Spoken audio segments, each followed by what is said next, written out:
Revista Venevisión, líder en opinión, por tu canal independiente, Venevisión.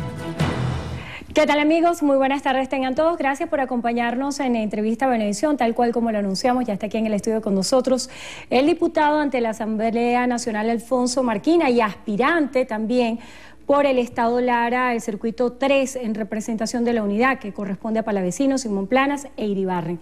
Gracias por estar con nosotros hoy en Entrevista Venevisión. Gracias a ti, Andrina, por esta oportunidad y buenas tardes para todos los televidentes. Diputado, la primera pregunta, el escenario en Lara, el escenario con respecto a la oposición. Usted actualmente es diputado ante la Asamblea Nacional en representación de los Altos Mirandinos, ahora va por Lara. La inscripción de la candidatura de Eduardo Gómez Sigala. Él ha dicho que usted es un candidato impuesto, que usted es un candidato paracaidista. ¿Cuál es la realidad? Bueno, mira, lo primero que yo te voy a decir es que los consensos son buenos tanto cuando te favorecen como cuando no te favorecen. No se puede actuar pensando que cuando el consenso es en torno a mí, es un consenso y es un proceso democrático. Pero cuando es en torno a otro, entonces es una imposición. Yo creo que eso es un error. Pero yo la verdad te voy a decir, mira, la diferencia entre los candidatos es que hay quien viene a un programa de opinión para atacar a otro opositor, porque su razón de ser, la razón de su lucha, es llegar a ser diputado. En el caso de Alfonso Marquina, mi opositor, el adversario con el que yo voy a confrontar es con el señor Maduro y con el señor Diosdado Cabello, que han llevado a Venezuela a la peor crisis económica, política y social de toda la historia republicana. Porque para mí lo importante no es ser diputado, lo importante es construir una mayoría parlamentaria que empiece a cambiar a Venezuela. En función al espíritu de lo que usted dice, de la necesidad de saber enfocar quién va a ser el adversario político, ¿qué es lo que ha pasado dentro de la oposición actualmente y si está clara la agenda que se va a llevar a cabo en materia política y electoral? Absolutamente. Mira, para nosotros lo prioritario son los problemas de la gente. ¿Cuáles son esos problemas? Escasez, inflación, inseguridad. Para ello nosotros tenemos una agenda parlamentaria que privilegia la solución de esos problemas desde la Asamblea Nacional. Por eso cuando decimos Venezuela va a cambiar, es porque con una mayoría parlamentaria podemos empezar a construir soluciones. Ayer cerraron, por ejemplo, el ciclo parlamentario y decían que es un éxito para el gobierno. Resulta que en estos 6 meses del año en curso, en ningún momento se habló de inflación, en ningún momento se discutió o se legisló para acabar con la escasez, se negaron de manera reiterada los temas de la inseguridad por parte del Parlamento y las discusiones que se han dado son absolutamente baladí, son discusiones que no están en consonas con los problemas de los venezolanos. Ayer, por ejemplo, se planteó el problema del hospital en El Vigía, lo negó el gobierno. Pero luego el tema de importancia del gobierno fue una nota de prensa publicada por CNN, como que sí, eso realmente es lo que resuelve los problemas de los venezolanos. Por eso la mayoría parlamentaria para nosotros es legislar para abatir la inflación. ¿Cómo se abate la inflación? En primer lugar, reformando la ley del Banco Central para que el gobierno deje de hacer uso irresponsable de nuestras reservas internacionales. Eso que empezó como 1 millardito, ya son más de 117 millarditos que se han sacado de las reservas. Por lo tanto, el papel moneda con el cual tú cobras tu sueldo y tu salario, cada día te alcanza para menos. El gobierno mantiene una opacidad presupuestaria amparada por una mayoría parlamentaria que permite que se ejecuten presupuestos deficitarios. ¿Cómo cubre el gobierno ese presupuesto deficitario? Emitiendo dinero inorgánico, y para eso ha tenido un gran cómplice que es el Banco Central. Por eso Venezuela necesita un Banco Central autónomo, independiente, que empiece a ejecutar políticas fiscales y monetarias para resolver el problema de la inflación. ¿Cómo acabamos con la escasez? Nosotros hemos hecho propuestas que tienen que ver con el impulso de la Ley de Producción Nacional para que empiecen a aparecer los productos en los anaqueles venezolanos con el título Hecho en Venezuela. Es decir, promover, incentivar la producción nacional, sobre todo en aquellos rubros donde Venezuela tiene ventajas competitivas y comparativas. Una ley que también estamos proponiendo es la que permita devolverle a los propietarios originales, a aquellas empresas que han sido confiscadas, expropiadas, estatizadas y que hoy están improductivas, para incentivar realmente la producción, para acabar con la especulación, para acabar con el acaparamiento y con el contrabando de extracción. Lo primero que tenemos que hacer es producir. Y para eso, desde la Asamblea Nacional, debemos promover instrumentos jurídicos que permitan que nuevamente los dueños originales nuevamente pongan productivas, no solo para generar empleo, sino también para generar los productos que hoy escasean en los anaqueles. Diputado, a propósito del rol que ha venido ejerciendo la Asamblea Nacional, el vicepresidente de la Asamblea, Elvis Almorozo, presentaba como un estandarte, como una victoria, la aprobación de créditos adicionales dirigidos a la agenda social. Para ustedes en la oposición, ¿esto que se ha invertido en agenda social representa un gasto o definitivamente es una inversión que se debería sostener en el tiempo? Por ejemplo, en el caso de las misiones. Mira, siempre que hay una situación de crisis, y Venezuela atraviesa hoy la peor crisis económica de toda nuestra historia republicana, tienen que existir programas asistencialistas, los cuales no son nuevos, no se inventaron con este gobierno. En los gobiernos anteriores también existían programas asistenciales que venían de alguna manera a compensar el impacto económico, sobre todo en los sectores más desposeídos, en los sectores populares.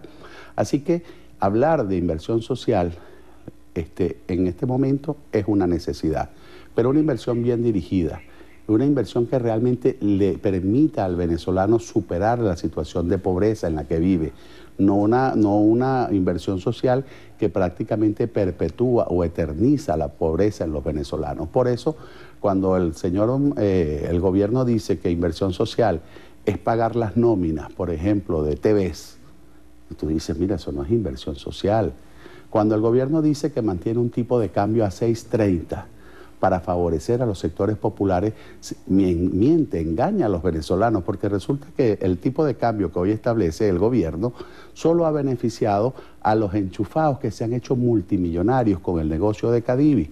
Cuando tú realmente quisieras llevarle una propuesta que resuelva el problema de los venezolanos, deberías entender proyectos de ley como los que yo he presentado. Yo presenté la ley que crea el bono de medicina para los pensionados y jubilados. Resulta que un pensionado venezolano recibe hoy una pensión de 7.000 bolívares. Eso no le alcanza ni siquiera para una cuarta parte de la canasta básica alimentaria. Pero el 70% de los pensionados y jubilados venezolanos padecen de enfermedades crónicas, es decir, que tienen que estar bajo tratamientos permanentes. Entonces la angustia de un ser humano que ha entregado su vida por Venezuela, que mes a mes tiene que decidir entre si medio come o compra los medicamentos, yo creo que es una obligación del Estado venezolano aprobar una ley como la que yo presenté para resolver ese problema. Cuando hablamos, por ejemplo, de la cesta ticket o del bono de alimentación, cuando se aprobó, Venezuela no había caído en la hiperinflación que hoy está sufriendo, Andrina. Y se hablaba de media unidad tributaria o del 0,75. ¿Cómo es que un trabajador venezolano hoy, con 75 bolívares, puede satisfacer las necesidades calóricas?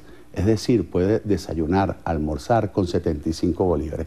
¿En qué país, señor Maduro, vive usted que sigue sometiendo a los venezolanos a un bono de alimentación de ese tipo? Si tú hoy vas a comprar una arepa, son 260 bolívares. Un almuerzo en el restaurante más económico de Venezuela no te baja de 400 bolívares. Entonces, ¿cómo le vamos a pagar al trabajador venezolano 75 bolívares de cesta ticket? Nosotros estamos proponiendo que esa cesta ticket se lleve a 3 o 4 unidades tributarias para tratar de compensar no solo el efecto inflacionario, sino el efecto especulativo. Aquí hay que decir las cosas por su nombre, Andrina. Yo el domingo estuve en el mercado y mira, la leche en polvo, el gobierno dice que está a 70 bolívares y otorga dólar preferencial a empresas del gobierno para que eso le llegue a los sectores populares. Tú consigues la leche en polvo, lo más barato es en 500 bolívares. Entonces, ¿se le está llevando el beneficio al pueblo o ese tipo de cambio solo está favoreciendo a los enchufados del gobierno? La azúcar, supuestamente a 26 bolívares. Bueno, no baja de 120 bolívares. La carne de res, que se supone regulada a 250, hoy se está vendiendo en 1.200 y 1.300 bolívares. El pollo a 400 bolívares y el precio regulado es 65. El café, que se dice que es 46 bolívares, no lo pagas en menos de 400 bolívares. Entonces, mira, el señor Maduro tiene que sincerarse ante el país y para eso debe tener una mayoría parlamentaria que le imponga discutir los temas de interés del pueblo de Venezuela. Y eso es lo que realmente sería inversión social, cuando los recursos públicos le llegan directamente a los venezolanos y no pasa por las alcabalas de los enchufados que lo que han hecho es desangrar a Venezuela, que todavía estamos esperando que se discuta y que se evalúe y que se investigue los 25.000 millones de dólares que se robaron de Cadivi y que no ha habido ni siquiera una sola investigación por parte del gobierno. Maduro pidió una ley habilitante, tuvo 18 meses con esa ley habilitante y no sacó ni siquiera el chinito de Recadi. Diputado, usted ha planteado que estas próximas elecciones, las elecciones parlamentarias, pudieran ser una válvula de escape para la crisis que se está viviendo, pero también planteaba la necesidad de una conformación de un comando unitario. ¿Cuál es la situación de la oposición hoy en Venezuela, cuando muchos venezolanos tienen la impresión de que las disputas internas dentro de la oposición prevalecen sobre el discurso político unitario que se hace necesario en el país el día de hoy? Mira, yo creo que más bien nosotros terminamos privilegiando 2 o 3 punticos a nivel nacional y no nos damos cuenta de un gran consenso que por vía primaria o por vía de acuerdos políticos se logró en el territorio nacional. Yo escucho por ahí algunas bullas en el estado Lara que hacen 2 personas, o en el estado Nueva Esparta que hace una persona, pero no nos damos cuenta que la Mesa de la Unidad Democrática se puso de acuerdo en más de 330 cargos a elegir. No nos damos cuenta que todos los partidos políticos, haciendo un acto de desprendimiento, de sacrificio, acordaron a adoptar la tarjeta única, es decir, entregan sus banderas, entregan sus símbolos, entregan sus colores en pro de la unidad nacional. No nos damos cuenta que tenemos la conformación de comandos unitarios en todo el país. No nos damos cuenta o no evaluamos que tenemos una propuesta única, una propuesta que nos une a todos los venezolanos, no solo a los que estamos en la mesa, sino incluso a los que no van a votar por nosotros. ¿Cómo pueden estar en desacuerdo en que nosotros legislemos para abatir la inflación o acabar con la escasez? O sea, en situación general, ¿cómo ve usted la oposición? Yo creo que la unidad está fortalecida. Yo creo que incluso le hemos venido demostrando que a pesar de los hechos sobrevenidos, donde el CNE insistentemente nos cambia las reglas, nos pone obstáculos, nos inhabilita para tratar de deshacer o desmontar la maqueta unitaria, bueno, siempre se han llegado a los acuerdos dentro de un proceso normal de discusión, de debate, porque si algo nos caracteriza a los demócratas es que discutimos, nosotros nos acatamos órdenes, como pasa en el gobierno. Nosotros discutimos, debatimos, pero siempre al final las pequeñas diferencias las hacemos a un lado y privilegiamos el interés nacional. Y eso es lo que hoy tenemos que valorar, el interés nacional. Y por eso el gran garante de la unidad, lo he dicho insistentemente, no son ni los candidatos ni son los partidos, son los electores venezolanos que tienen que entender que hay que apoyar a la unidad democrática, porque votar en contra de eso es tanto como votar a favor del gobierno. Diputado, se nos agotó el tiempo. Brevemente quisiera que nos describiera cuál es su opinión acerca del anuncio que realizaba ayer el presidente de la República, Nicolás Maduro, de vía habilitante hacer una ley para respaldar lo que se ha denominado la Operación de Liberación del Pueblo para combatir la inseguridad. Mira, yo creo que el problema de la inseguridad se puede resolver, pero es con la implementación de políticas públicas. Esos grupos que hoy el gobierno dice estar desarmando a través de la OLP son los mismos grupos que en el pasado este mismo gobierno armó para tratar de doblegar al pueblo de Venezuela. Así que lo importante es que tengamos políticas públicas, que tengamos instituciones que estén acorde de la necesidad de restablecer el Estado de Derecho y de acabar con la impunidad. Nosotros no hacemos nada con sostener operativos represivos si luego tenemos una fiscalía que no actúa y unos tribunales de la República que nuevamente ponen a los delincuentes en la calle. Es decir, aquí desde la Asamblea Nacional tenemos que reinstitucionalizar a Venezuela y exigirle que los programas de seguridad no sean espasmódicos o extemporáneos o que salgan un día y el día siguiente se abandonen. Los programas de seguridad tienen que ser permanentes porque tenemos que devolverle la tranquilidad, el sosiego a la familia venezolana. Así que yo estoy seguro que la verdadera OLP la vamos a tener el 6 de diciembre cuando el pueblo de Venezuela aplique la Operación Liberación del Pueblo, dándole una Asamblea Nacional Democrática para beneficio de todos los venezolanos. Muchísimas gracias al diputado Alfonso Marquina. Él es candidato a la Asamblea Nacional por el Circuito 3 del Estado Lara en representación de la unidad que corresponde a los municipios palavecinos, Simón Planas e Iribarren. Gracias por acompañarnos hoy en Entrevista Venevisión.